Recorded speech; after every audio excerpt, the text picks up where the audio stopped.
Battlefield 2042 really needs something that I think reaching as far back as literally the last game could greatly help it. Stick around to find out what that is. So without further ado, remember, if you do enjoy today's video, don't forget to leave it a nice, thick, and juicy like as always. Of course, if you enjoy this kind of content, you want more like it, be sure to hit that big red sexy subscribe button right underneath the video. Also got to thank my channel members. You guys help make these videos possible. If you want to join, get access to the exclusive perks that they get, be sure to check out that blue join button. Anyway, let's begin. So one of Battlefield 2042's biggest strengths is also one of its biggest weaknesses, and that is the 128 player all-out warfare modes that are basically the only modes you can experience in all-out warfare. Now, how on earth is more players a problem? Well, on top of the obvious performance hits that it's going to take to your PC or your next-gen console, it's just not going to run very well anyway, let alone with all the bugs that are going to be included in that experience. 128 players also results in just insane over-the-top chaos. Now, you might be saying, but isn't that like the coolest part of the 128 players? Why would you be complaining about that? That's what I wanted. This is Battlefield, right? It's about chaos. And I agree with you, to a point. I think seeing 35 of your friends crash into 40 of the enemy is a really cool thing on a single objective. That is awesome, and it looks cool to see all those big booms go off and all the various tracers flying over each person's head. That is really freaking cool to look at. Problem is, it's only really freaking cool to look at for a few rounds until you've died to the same sniper or bolt or guy prone with an SVK or ranger that's immortal for some reason or any number of random things that just happen to kill you all the time.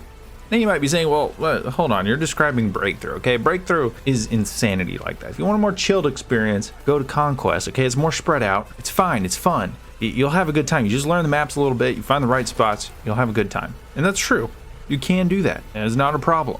The problem arises because the Conquest maps are so large to accommodate the 128 players that sometimes the trudge between objectives is just so huge you're forced into a vehicle. Now the reason you're forced into that vehicle is not only because the distance between the objectives is so insanely large that running it is just boring after a couple of minutes, but because there's probably going to be another vehicle along the way trying to run you over or camping under a tree waiting to shoot you in the back as you run by, something along those lines that's very annoying. And you might say, well, what? Just do it tactically, man. Find cover, just be tactical. Well, if you want to get there by the end of the round, probably don't want to take that uber tactical approach. Arma 3 might be your best bet if you want to do that. And so because of that insane map size, because you might be near the action but then you get killed and then you got to respawn, well, what if your entire squad's dead? Or because picking squads is overly convoluted and they don't give you a regular squad screen, you might not be near the action because you don't have a squad to spawn on. And you know what, your team might not have the objectives they're trying to spawn on either, which means you got to trudge from a different objective, which means you're forced into a vehicle again. And it's nothing against vehicles. I don't have a problem with them.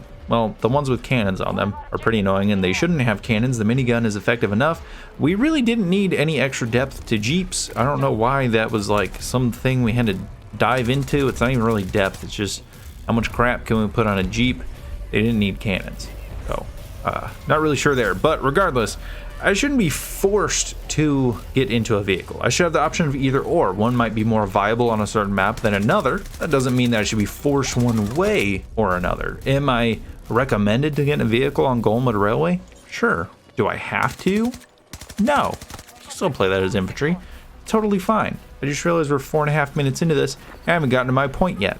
The thing this game needs, more than anything else, is 64-player modes. Now, if you saw my video last week, I went back to the old gen version of the game. I installed it on my Xbox Series X and it runs like absolute crap. Like, it barely functions. And I honestly don't know how it's working on the old PS4s and Xbox Ones. I really rest in peace to those machines because Jesus. But despite the bugs and only being able to use one primary weapon and not being able to select a selectable gadget and the running feeling like I have mud bricks on my feet and the sensitivity feeling different than it did on next gen despite being the same settings and stats that I use, it was more fun. It just was. It just flat out was more fun. Even without all those quality of life things, even without all those basic things you'd expect from a game, I had more fun. And I've kept going back to it. If you've been watching my streams, we only play the last gen version of the game because it's more fun, it's more consistent, and it's more enjoyable on the 64-player modes. So what they need to do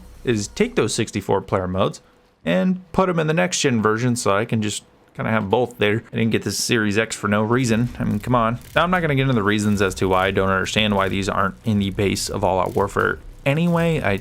You should at least have the option for more than 2 modes. But I do want to explain why the 64 players is more fun. We've touched on it a bit already. It's just the game flows so much better. You have less density of these high-speed vehicles like the bolts. So the bolt can cover so much more ground than infantry can on those bigger maps, which are larger to accommodate those bigger player numbers. And because of that, the density of the bolts is higher, which makes them twice as annoying as they already are. In 64 players, you don't really notice it quite as much. Sure, you're going to run into them, and they are definitely powerful vehicles, but they don't feel quite as annoying, and you don't feel like you're constantly being killed by them, which is a nice feeling and again more enjoyable. You feel like you have more control over the situations on the battlefield, even in Breakthrough, where the chaos is cranked up a notch, where things should be crazy and where you should have less control. You still feel like you can find those flanks. You feel like you have more room to breathe. If someone is flanking you, say you're on defense, you feel like you can go and find them and there's something you can do about it. You're not just constantly getting killed by somebody from some random angle that just shouldn't even be there. And I think that's part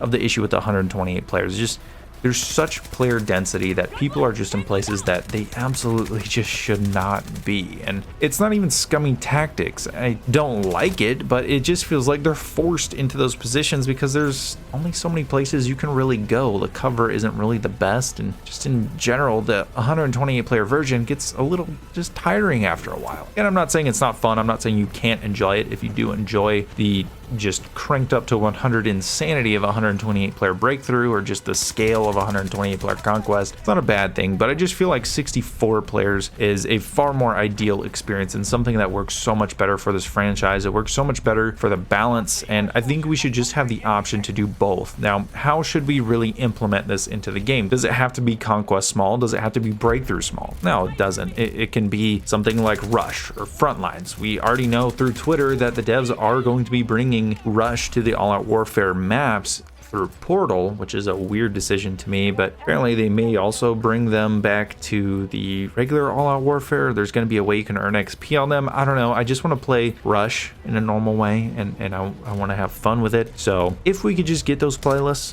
in regular Battlefield 2042 in next-gen PC version of the intended experience of the game, that would be really, really awesome. And I don't think it's going to divide up the player base all that much. I think you're still going to have people that want that 128 player experience, and you're going to have people that want the 64 player experience. So it just depends what experience you want and who wants to play what at any given time. Anyway, let me know down below what you guys think of the 64 players. Do you want to see 64 players as an option in the game? What modes do you want to see come to that? Let's have a conversation. I will see you guys in the next video.